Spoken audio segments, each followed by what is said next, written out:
Welcome back to Open Your Eyes. We're venturing off now into a third and final topic for the morning, and this one is the Belize Crime Observatory. Now you might be wondering what that is. That's going to be the first question, but let me share with you who we've got in. Adele Ramos, and I always say a colleague of ours, so I'm going to keep it there. She's the Interim Technical Coordinator at Seguro Belize and Belize Crime Observatory. A very pleasant morning to you. Welcome, Adele. Welcome. Good morning to you too. I'll tell you what, it's so nice to have you in. It's nice to be back. I haven't been here in a while. I know. I like to sit down. That sit down, so comfortable. But let's get into it, because you know a lot of people, when we say these topics, there are a few people who might not know what it is or what's being done there. The Belize Crime Observatory. When we hear that word, we think about we look around and observe. Can you tell us what this is? So yes, there's a lot of observation going on there.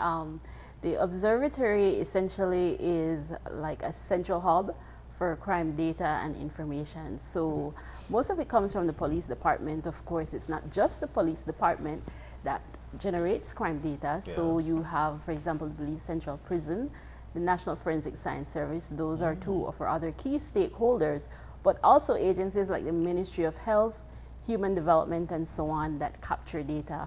So there's mutual exchange of information, actually. We know that a lot of the time we hear, when we talk about statistics, things like what's happening with the murder rate or what's happening with sexual violence or gender-based violence. But there's a gamut, and for example, looking at things like migration, that's one of the areas too that we haven't been capturing much data on that we hope to expand into. So it really runs the gamut. Now, as you said clearly, the individual institutions have their own data gathering system. What would then be the purpose of the observatory itself? The observatory actually is a very key entity that operates outside the Ministry of National Security. And like I said, there are several key stakeholders. So whereas you have your individual agencies that capture information, we also source that information from those agencies. We do a lot of data cleaning, because oftentimes when you get the data, it's not really ready for analysis. So you have to clean the data, and then of course, from there you can do your analysis, generate your reports, provide those reports to stakeholders, whether they're internal or external. And it's information that is available to the public? Some, not all of it. Okay. Some of it is sensitive information. And so, for example, if you have data, let's say, on victims of domestic violence or sexual violence, you can't release that information into the public domain. You can release aggregate statistics. Like numbers, Right, but you cannot release proprietary information. Okay. Now, how long has it been established, and what are some of the analysis that's been able to come out of the observatory? Well, the work of the observatory began before 2016, but it was formally established in 2016. Of course, at that time I was still in the media, and I was at the launch. And so since then, actually, I've been following the work of the observatory, because you may know that one of the things that I enjoyed doing was data journalism and visualizing that data. So it was natural for me then to grasp what the observatory was doing, to appreciate the value of it. And I think one of the things that's really understated is the role of the media in the mix of things. So I mentioned all those agencies, right? Those are official government entities. But the media also gathers information. So when a reporter sticks the mic in the face of an official, a public official, or interviews maybe eyewitnesses to a crime, you're capturing information. And some of that information actually helps in cases, helps in data gathering. For example, recently we undertook an exercise looking at the data on traffic fatalities. And you may not know it, but the Ministry of Health actually captures that information that's reported in the media, Yeah. and it's supplemental data to the official data that's captured through, for example, the Belize Health Information System, right? And so it's used for cross-checking, it's used for validating, and we sat around a table just a few weeks ago looking at the data on road traffic fatalities, because what I was noticing was that over the years, you have the police department reporting its statistics, the Ministry of Health reporting its statistics, and they're not syncing. But these are official agencies. Wow. So how do we bridge that gap? Yeah. Right? And so for the first time this year, we were able to consolidate those numbers. Excellent. That's good to know. Excellent. Yeah. And the media reports were critical in that. You know, and it's interesting because are you then able to see where there are gaps in information as well? Because the road traffic accidents is really a great example. Yes. The Ministry of Health was here to tell us about the 2018 statistics. And when they pointed out that essentially what we are facing, it's more hit and runs that people are dying from rather than actual collisions. Yeah. And I think the entire time we were just thinking of collisions as the number one problem. But beyond that, what we didn't have, what they weren't able to ascertain, was when alcohol was a factor. That is still a huge gap. And there are several reasons for that. So one of the main reasons is also the length of time that it takes for that forensic analysis. Okay. The turnaround time. Yeah. And so perhaps maybe when that charge is levied or when that person is taken to court, that forensic evidence might not be available. And I know that's one of the things that the National Forensic Science Service is keen on working on, because it's so critical to justice. You know, it is a warming feeling to know that we're trying to gather this information so people could know exactly what's going on in the country. But also it comes to mind because you know, the Belize Crime Observatory get information from the police department and so many other departments. Is the Belize Crime Observatory part of government? Is it governmental? Is it an NGO? What is it? It is an entity within the Ministry of National Security. And so it operates actually with donor funding and also with counterpart funding from the government of Belize. Wow. So there is donor funding for specific activities and for specific goals that the observatory wants to achieve. So for example, one of the areas that we've been really strong at is assisting with the georeferencing of crime, doing the GIS work, the mapping and the analysis, because you can say, for example, the country of Belize has a high crime rate, right? Yeah. And we rank up there in terms of the homicide rate, but is it all of Belize? Are we looking at the spatial patterns? Where exactly is the problem, right? And so, right now, there's a program being rolled out in the police department where officers have access to GPS devices that they would record the specific locations of those crimes. And you can put that on a map. Yeah. And it can be fed to decision makers. So people who are in charge of operations will now have that information to make informed decisions. Yeah. And these are the type of maps that are available on the website. You can see color coded. It makes it a lot simpler, especially for people who are visual, who interpret information visually. It helps a lot. In looking at the information though, and I'm glad you referenced your history with the media, you know that one of the things that we're always very careful and that we always question is the validity of the information as provided by health officials. What type of validation takes place? Because anyone can report anything. Yes. And we've always seen, even when we keep our own internal counts for, let's say, homicide statistics, it's always different from what the police will have as their homicide statistics. And sometimes it's that lady that was burnt in a car, that her remains are still being tested, or someone who went missing under mysterious circumstances, but it doesn't count as a. So there's like technical definition and there's like real life definition. Yes, so that's a very involved process, and I believe that the police department is very careful when it says that, okay, we're going to classify this as a murder, because not all homicides are murders. So it's a legal definition. And of course, when you're pursuing a case before the court, you have to have evidence. Yeah. So sometimes maybe the circumstances might then tell us that it was a murder, but the evidence, the hard evidence, isn't there. Yeah. And the classification is quite precise. Yeah. So the media then will report on cases of homicides. Yeah.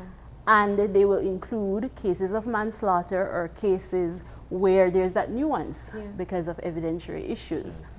And so when the police reports, they're reporting on the murder count, right? So there's a difference there. So their manslaughter cases wouldn't be included in their murder count? No, it's not the same. But manslaughter is still inflicted upon a person to cause their death. It's not the same. So it's a homicide. Yeah. Right? Interesting. Well, that does help us with a definition. Yeah. You know, we look at, and I think that's one of the things I've gone to the Crime Observatory for before, to look at our homicide or our murder rate, now that I can be clear about it. And it's interesting when you see it on a graph or when you see it in a pie chart. It tells us what we somewhat already know, but definitively shows us that the Belize district is where we're seeing the greatest problem, and that while there have been fluctuations over the years, we still, I'd say maybe the median is somewhere in the 30s for our murder rate, which is relatively high. Is that what you are finding? Well, at the national level, yes, but what I can say is that since 2015, both the rate and the count have been consistently declining. Wow. And what we saw in 2019 for Belize City was a substantial reduction in the murder rate. Wow. So we were over 100 and it was down to like 70 something. Wow. So that was quite notable. And the pattern we saw over the period of time, because the police department had an officer who was georeferencing the murders and the shootings for a period of 3 years, we were able to see where there was a change in terms of the distribution and also the quantity of murders and shootings. So we saw, for example, a decline, especially key areas of the south side, but also a little bit of dispersion to the north side. So that was quite interesting. This is very interesting indeed. I'll tell you what, you know, listening to the news, we would hear that there's a slight rise in the Toledo district. Yes. There is a rise in the It's not a slight district. rise. Per capita, it's substantial. And folks might feel that, you know what, because of the amount that's going on in the various districts that we would barely hear from, there is a rise on a whole. So in terms of this information, are we able to go on a website and get it? Are we able to? Yes. And I think it's key for people to see it so they understand, rather than to have a perception that the entire country is crime-ridden. Exactly. And that's the very point I was making, because you can't paint the whole country with the same brush. And then you have to look at the fact that things change over time. So what may have been true in 2018 or 2019 will not be true in 2020. And you know that things are transient, right? So you might see, for example, at one point, and also there's a time factor to it, right? In terms of certain parts of the year where you might notice that things may pick up or things may slow down a bit. So all these things, these are patterns and trends that are... Which is especially true when it comes to things like robberies or burglaries or even gender-based violence. Exactly. Now, what is done with the data? You create maps and infographics, but is anyone doing comparative analysis or looking at the data and kind of diving into not just what the numbers say, but why the numbers are saying it? So I think I'll answer both of your questions together. So you're asking, where can you go to get this information? So there's a web portal. It's bco.gov.bz.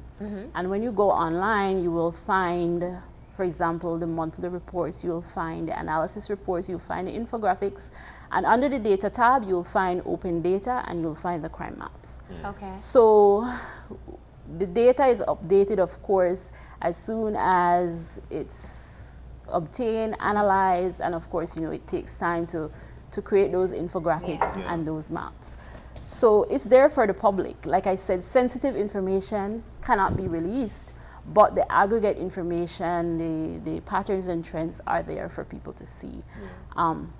In terms of who uses the information, firstly,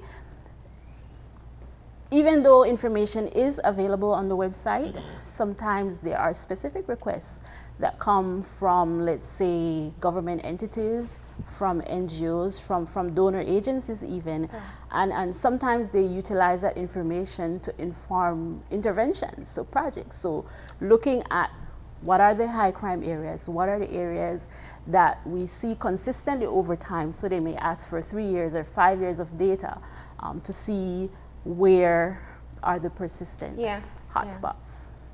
Now, this must be fascinating, like all the information coming in and putting it together, especially visually. Is there anything that has stood out to you that is either perhaps something that we've been missing in the larger picture? The thing that really stands out to me is what's happening in the western part of the country. So there was some major progress made in the Belize district, but we saw a shift, a migration of some of that crime into western Belize.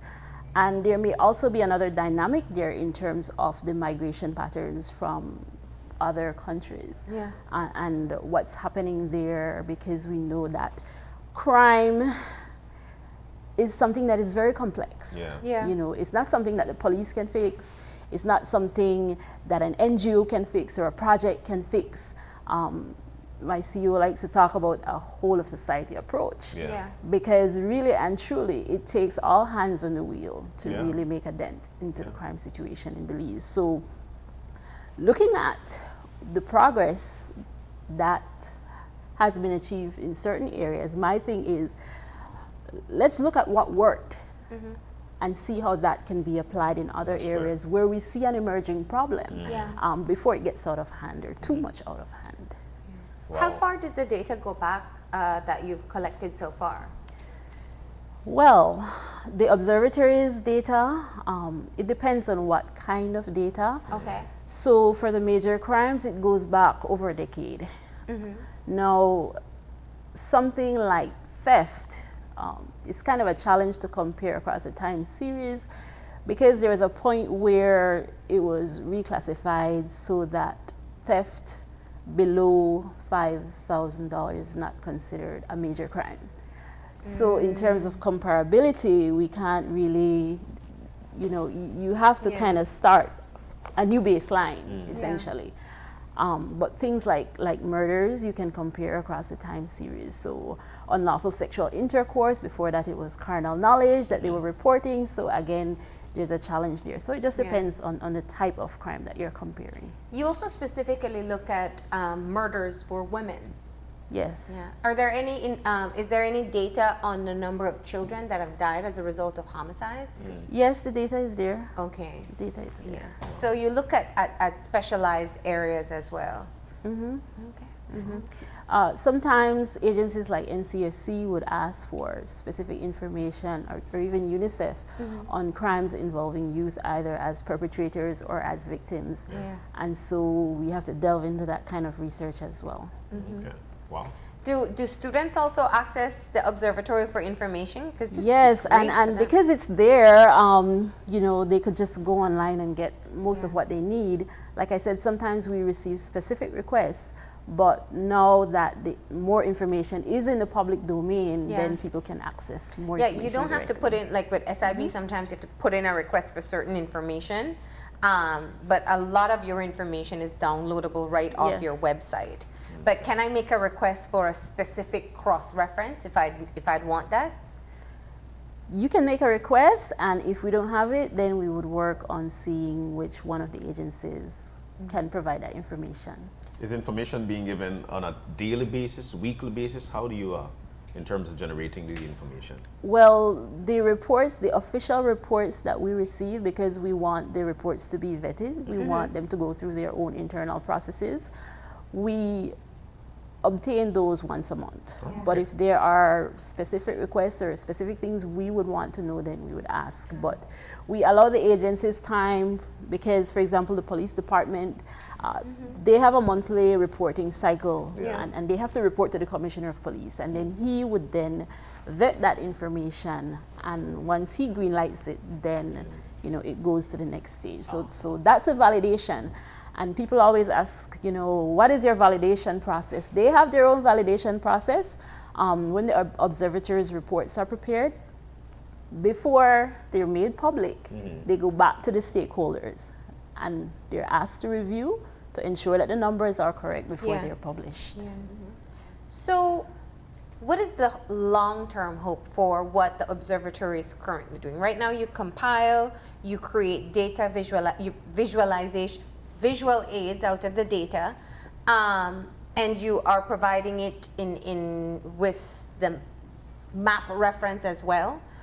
So in other words, you can know where it is, you can see where it is, and you can be able to capture in some kind of graph or chart the differences that exist. But long term, are we also looking at being able to, and I go back to the same question, in terms of looking at some of the analysis of the data itself? Yes, so that's a very big question. Yeah. One of the things that actually is in the pipeline is the development of a strategic action plan. Yeah. And so that will then inform the way forward. In terms of some of the things that really need to happen, one of the critical things is a better mechanism for the sharing of data and information across agencies. So I gave you the example of the road traffic accidents and that exchange that allowed us for the first time to consolidate numbers. Right? And that needs to happen with the homicides, not just murders, but homicides, because I believe that yes, we can report on the murder count, but it's more than that, right? So for example, when we shared information on the murders of the female victims, we got a query saying that, hey, but you have 17 and we have 19. And we had to get into that conversation again as to what is a murder versus what is a homicide. So maybe we need to, do we do homicide rates? Yes, so we're actually working on consolidating those numbers as well as suicides. Because again, different agencies capture information. And so the consolidation is key, the data sharing is key. And of course, it helps with the validation because we saw where we had to add and subtract things from the record because we saw where there were some inaccuracies. And so they, coming around the table and everybody bringing their information together actually helps to improve accuracy as well. And are these just slipped through the cracks, or there's other motives at play here? I mean, people are asking that. No. Actually, we're all humans and we do make mistakes. Sometimes I will tell you of a case that happened. I won't call the person's name, but there was a certain gentleman who was knocked down in southern Belize, right? So it was reported that he had died in the accident. And then the person gathering the statistics for the police department checked because they do their cross checks as well, right? So it's not anybody just being careless. So he was told that, no, the person didn't die. So he removed him off the list, right? So while we were sitting around this table and we were exchanging information, through that process, we learned that, yes, the man did die. And there was forensic evidence that the man did die, and he had to be added back to the list. So you see, it wasn't anything sinister. No, and sometimes the death occurs even with shootings. A manslaughter is upgraded to murder later on after the person passes as a result of that injury.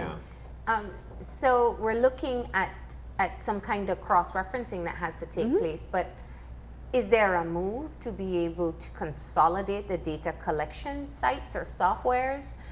The Ministry of Health, for example, has their BHIS, which is a wonderful system. So if you input, John Dropsic, the PG, when he comes to his doctor in Belize City, they'll be able to access that information through that site because it's one system. Is there a move to have one central point? That may be the desire, but the reality is that each agency has a responsibility to the people they serve to protect the confidentiality of their information. So that's one key element, and so that would have to be respected. So even though there might be data sharing, it may be shared only partially or consolidated only partially, because there are certain things that certain agencies will not be allowed to share because of confidentiality issues. That's true. So yes, it can happen, but not 100%. Yeah. All right. So what are some of the interesting things that people will be surprised they can find out on the observatory site? I think we've told them it all. I don't know what else is there. Because we look at, I mean, it's very detailed. I think you've been around it for a long time. I mean, you have down to thefts, robberies, you have the zone maps, like almost, I hate to use the term, but what areas have more frequency of crimes versus others. So even when you talk of doing a blanket Belize City crime report, you also have a blanket Belize City or blanket Southside, and the data here is even more specific. It's what areas in Belize City or what areas in Orange Walk Town that we're seeing these things take place. One of the things that is in the vision is to do a victimization survey. So it's something that's never been done for Belize as far as I know. Victimization? Yeah. What do you mean by that? So we know that crimes happen and they're not all reported. Right, for one reason or the other, they're not all reported, and so the whole idea behind doing this survey is to capture that gray area, you know, the crimes that are not reported, and to get more of the descriptive data and information, because it's not just the numbers, it's how people feel, it's how safe they feel, and that sort of thing, right? And so that's the value of the victimization survey. It would help us to be better able to understand what the reality is versus what people are reporting. It's true. You know, that's a valid point. Because I feel less secure if they break into my car, for example, but I may not go to the police to report it. So that would be interesting. All right. Well, once again, the information, everything you've shared here is available on the observatory website. It's and it's free. BCO? We like that.